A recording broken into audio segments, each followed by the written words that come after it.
Que a verdade liberte cada um. A verdade da palavra.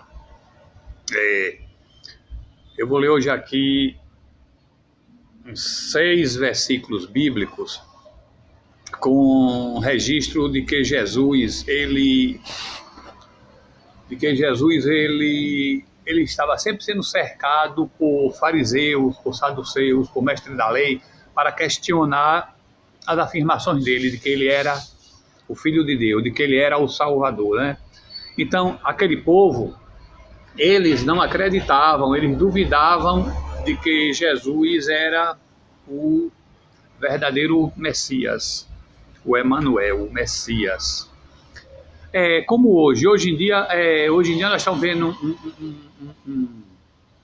hoje em dia nós estamos vendo uns tempos em que a verdade tem incomodado muita gente, né? E existe muito questionamento. Tem gente que chega ao ponto de dizer assim, mas religião não se discute. Religião não se discute. Por que religião? Quem afirma que religião não se discute são pessoas que sabem que suas religiões estão erradas. Então, como tem erros, como ela está seguindo o caminho errado, então fica com medo da verdade, porque a verdade ela incomoda. Como uma certa vez eu falei aqui a 2 mulheres que chegaram aqui, começaram a falar algumas heresias, daquelas que chegam e incomoda a nossa alma, incomoda o espírito que mora dentro da gente, que é o Espírito de Deus. Eu fui dizer as verdades que estavam na palavra, elas ficaram muito irritadas. Na realidade, elas se irritaram porque a verdade incomodou. Então, Jesus, ele era confrontado, todos os dias ele era confrontado pelos fariseus, pelos mestres da lei, pelos líderes dos judeus, né? Sempre questionando. E ele vivia uma batalha violenta, né? Sem entrar, evidentemente, em luta corporal, né? Mas Jesus sempre vencia pela palavra, pela verdade. E hoje, a gente que conhece a verdade, que lê a palavra, que lê as Escrituras Sagradas, não pode falar essa verdade para as pessoas de outras religiões, né? Que não estão acostumadas à prática da leitura. Aí elas ficam muito incomodadas, né? Aí questionam, dizem que não é assim, porque nós temos 2000 anos, porque nós somos a igreja deixada por Deus. Sim, tudo bem, vocês afirmam isso, mas não é bíblico, não está na Bíblia. Na Bíblia. Não adianta querer vir com afirmações pré-moldadas pelos líderes, não adianta querer vir com afirmações que não condizem com a verdade, né? Porque nós estamos sempre lendo a Bíblia, lendo as Escrituras Sagradas, e a verdade ela só pertence à Escritura Sagrada. A verdade está exclusivamente na Palavra de Deus, na palavra que está escrita. Então eu vou ler aqui algumas pequenas partes que tratam exatamente desse assunto, dos confrontos diários que Jesus tinha com essas pessoas que questionavam a verdade, né? Como hoje a verdade ela é questionada, né? Particularmente, eu conheço 1, 2, 3, 4, 5 religiões, 6 religiões, que eu nem diria que são religiões, né? Mas a gente não pode dizer para eles que não são, porque ficam assim muito ofendidos. Eles não defendem o evangelho, nem eles defendem a religião, né? Um ser humano vai lá, funda uma religião, e a partir desse momento os dogmas que ele aplica são exatamente a verdade, né? Então vamos ver aqui. Eu vou começar com Mateus 22, 23. Diz assim. Mateus 22, 23. Diz assim. Naquele mesmo dia chegaram perto de Jesus alguns saduceus, afirmando que ninguém ressuscita. Olha, alguém chegar para Jesus e dizer que ninguém ressuscita é complicado. Como é que Jesus ficaria calado diante de uma heresia dessa? Não tinha como ficar. Ele tinha que responder assim como ele respondeu. Então, assim, fica muito complicado, às vezes, também a gente chegar para algumas pessoas e dizer que certas coisas não podem acontecer porque não está na Bíblia. As pessoas também ficam muito ofendidas, né? Por que a gente fala isso? Porque a gente está lendo a palavra. Mas aqui então está assim. Naquele dia chegaram perto de Jesus alguns saduceus, afirmando que ninguém ressuscita. Então Jesus respondeu. Aí eu pulo para o versículo 29 e 30, até o 33.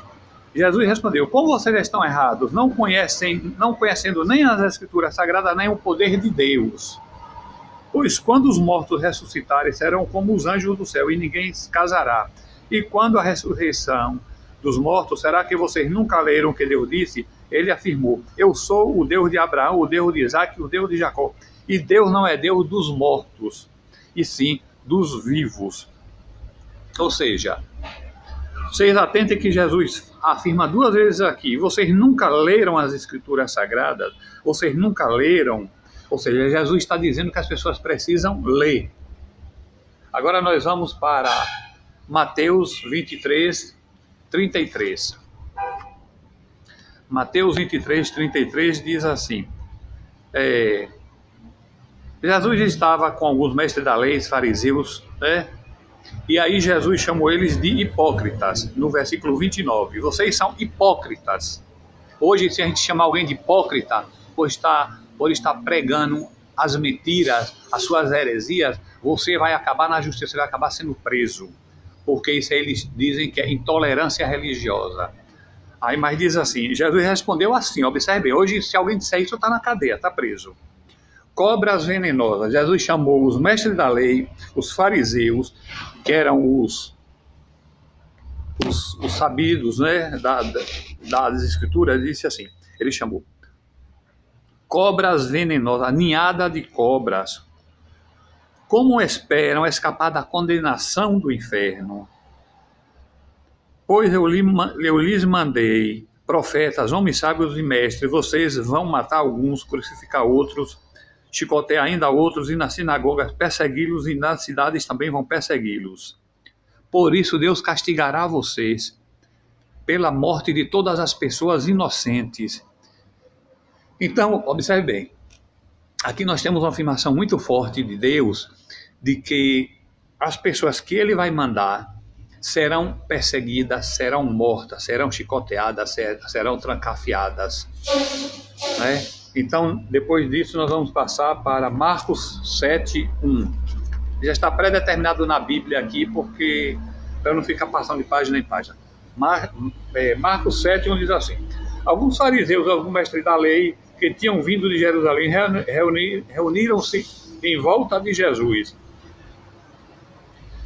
E aí questionaram porque os discípulos de Jesus não estavam lavando as mãos antes de se alimentarem, né? E aí Jesus, no versículo 10, chama eles assim, diz assim: hipócritas, como Isaías estava certo quando falou a respeito de vocês. Ele escreveu assim: Deus disse, este povo com a sua boca diz que me respeita, mas na verdade o seu coração está longe de mim. A adoração desse povo é inútil, pois eles ensinam leis humanas como se fossem mandamentos de Deus. Olha que maravilha, né? Que resposta espetacular, né? Quer dizer, só Jesus para dar uma resposta dessa, porque a gente quer dar essa resposta assim, mas é complicado. As pessoas não entendem, ficam até inimigo da gente se a gente falar a verdade, né? Porque, como eu sempre digo, a verdade incomoda, a verdade dói porque as pessoas já estão com sua mente cauterizada. Agora vamos para Marcos 8:11. Marcos 8:11 diz assim: alguns fariseus chegaram e começaram a falar com Jesus. Eles queriam conseguir alguma prova contra ele e por isso pediram que eles fizessem um milagre para mostrar o seu poder e que seu poder vinha de Deus. Jesus deu um grande suspiro e disse: por que as pessoas de hoje pedem um milagre? Jesus disse: nenhum milagre será feito. Outra vez, Jesus foi afrontado. Então vamos para Marcos 12:38. Marcos 12:38. Diz assim: tinha uma multidão ouvindo Jesus. Aí Jesus disse assim: cuidado com os mestres da lei, eles gostam de andar para lá e para cá, usando capas compridas e gostam de ser cumprimentados com respeito nas praças. Preferem os lugares de honra nas sinagogas, os melhores lugares nos banquetes. Porém, eles exploram as viúvas e roubam os seus bens. E para disfarçagem, fazem orações longas, orações compridas, orações pré-decoradas, né? É o que acontece exatamente hoje. As pessoas são roubadas, são exploradas, e essas mesmas pessoas vão e fazem longas orações, fazem longas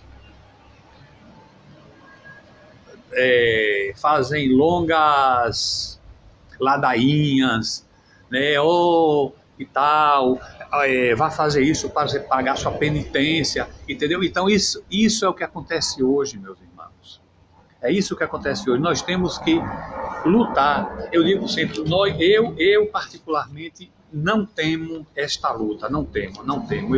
Aliás, para mim é um prazer muito grande discutir, questionar, tentar entender o que está acontecendo, né? Eu fico assim admirado porque eu sempre converso com pessoas de qualquer denominação, eu converso com pessoas testemunhas de Jeová, que sempre vêm aqui, eu já questionei várias vezes, né, seus métodos, inclusive seu método de evangelização, questionei porque eu vejo que é muito falho, né? Já converso com muito adventista do sétimo dia, né? Também já questionei as práticas com católicos, principalmente, já conversei, já fui visitado e eu acho assim, não tem nem como explicar, mas de qualquer jeito é o que eu digo sempre, cada um acredita naquilo que lhe convém, porém, não digam para mim as suas heresias, porque se disser, eu respondo mostrando a palavra, pego a Bíblia, abro, quando eu abro a Bíblia tem deles que se tremem. Tem gente que vive evangelizando as pessoas, que anda de casa em casa, que anda de porta em porta. Não estou falando só de cima de Jeová, não, de outras religiões também. Mas que se você abre a Bíblia na frente deles para questionar alguma afirmação, porque sempre eles colocam a questão dos dogmas da religião dele, né, como sendo verdadeira, quando você abre a palavra, eles se tremem, eles ficam pálidos. Aí ele já olha logo para o relógio e diz, não, nós só temos 15 minutos, nós só temos 5 minutos, nós temos que sair porque temos que bater na outra porta. Ou seja, para quê? Para levar aquelas pessoas para a sua religião, né? E como o próprio Jesus disse, tem pessoas que atravessam rios e mares atrás de pessoas para levarem para a sua religião. E depois que essa pessoa entra naquela religião, essa pessoa passa a ser 2 vezes mais digna de ser condenada ao inferno. Era melhor que aquela pessoa vivesse na ignorância do que entrar em certas religiões para depois ir para o inferno, porque ela está sendo enganada.